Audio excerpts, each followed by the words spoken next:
Personne n'est à l'abri des erreurs, mais chacune d'entre elles a son propre prix. Bienvenue à tous sur notre chaîne. Aujourd'hui, nous examinerons quelques erreurs dont le prix est très élevé et il n'y a tout simplement aucun moyen de les réparer. Le pont du port de Nanfanao a été construit en 1999.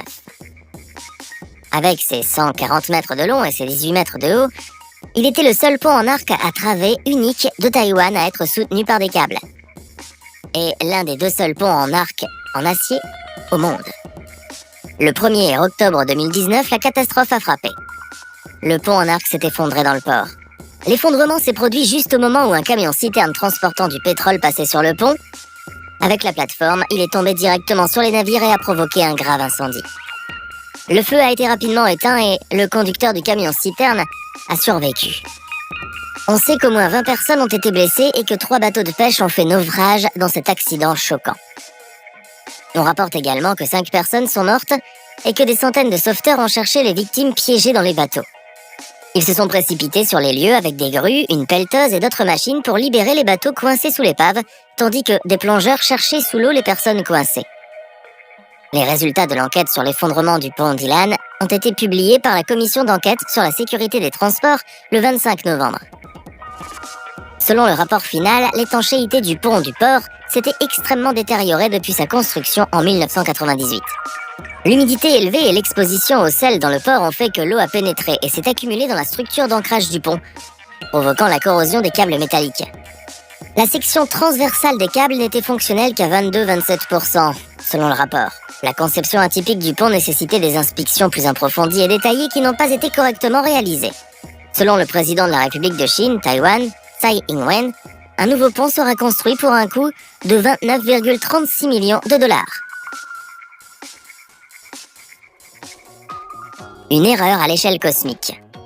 Le télescope Hubble a été mis en orbite le 24 avril 1990 par l'équipage de la navette spatiale Discovery et a depuis renvoyé des millions d'images uniques sur la Terre, permettant aux scientifiques de mieux comprendre la structure et l'origine de l'univers.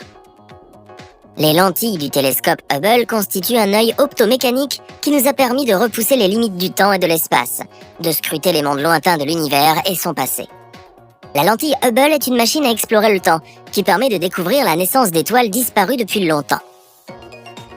Le télescope a été développé par plusieurs entreprises responsables de différents éléments.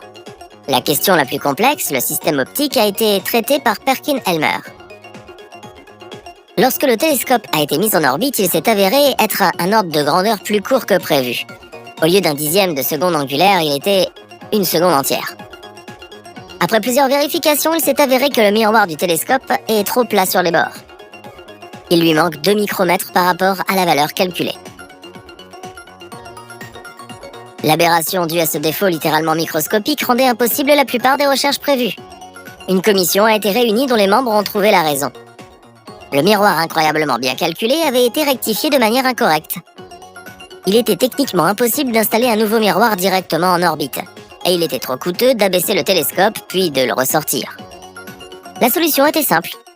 La distorsion était connue et il ne restait plus qu'à la compenser, ce pourquoi un système spécial de correction COSTAR a été développé. Il a été installé lors de la première expédition d'entretien du télescope. Le 2 décembre 1993, la navette Endeavour a amené des astronautes au télescope. Ils ont installé COSTAR et remplacé la caméra. COSTAR a corrigé l'aberration sphérique du miroir, jouant ainsi le rôle des lunettes les plus chères de l'histoire.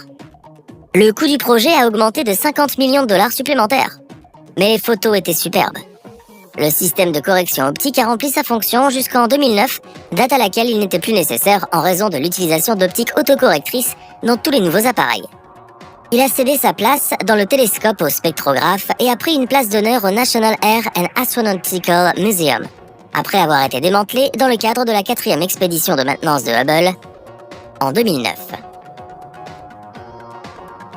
Et maintenant, parlons de l'importance d'être responsable dans les petites choses. Le satellite météorologique américain NOAA N-Prime transporte une série d'instruments qui recueillent des données pour les prévisions météorologiques et climatiques. Le 6 septembre 2003, le satellite a été gravement endommagé lors d'opérations menées dans l'usine Lockheed Martin Space Systems en Californie. Il est tombé au sol alors qu'on le faisait basculer en position horizontale. Une enquête de la NASA a conclu que la cause était un manque de discipline dans les procédures de l'usine. Alors que le chariot basculant utilisé dans cette procédure était entreposé, un technicien a retiré 24 boulons retenant l'adaptateur et a omis de documenter cette action.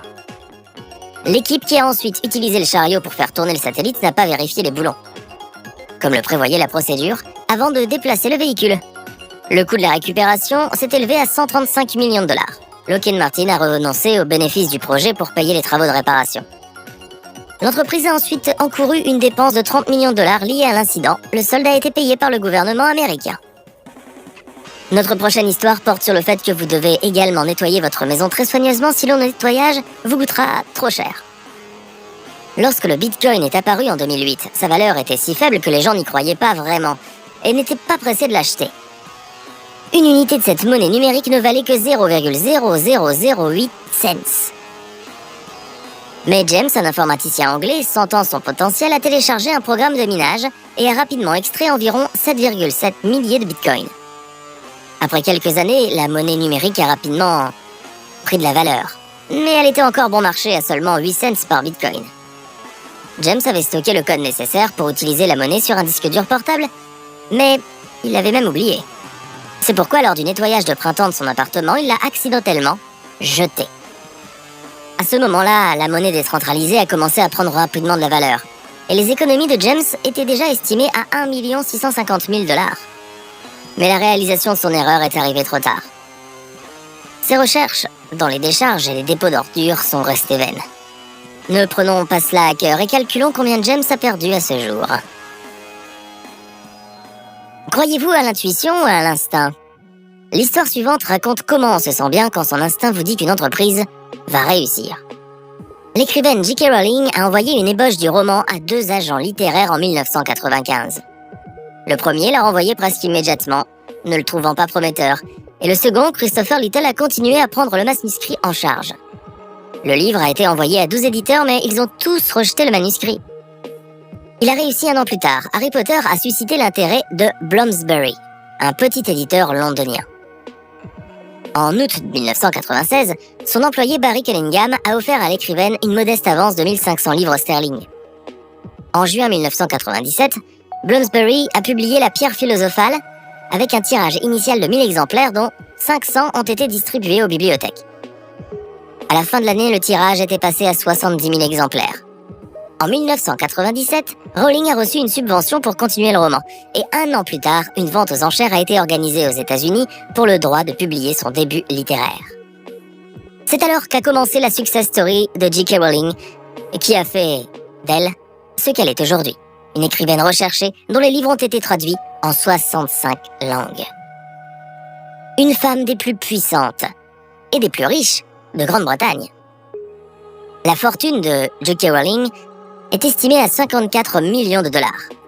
La somme serait 10 fois plus importante si elle n'avait pas fait œuvre de charité. L'écrivaine aide généreusement les autres parce qu'elle se souvient de ce que c'est d'être pauvre et sans ressources. C'est tout pour aujourd'hui. Veuillez aimer la vidéo si elle vous a plu et vous abonner à notre chaîne pour rester en contact. À bientôt.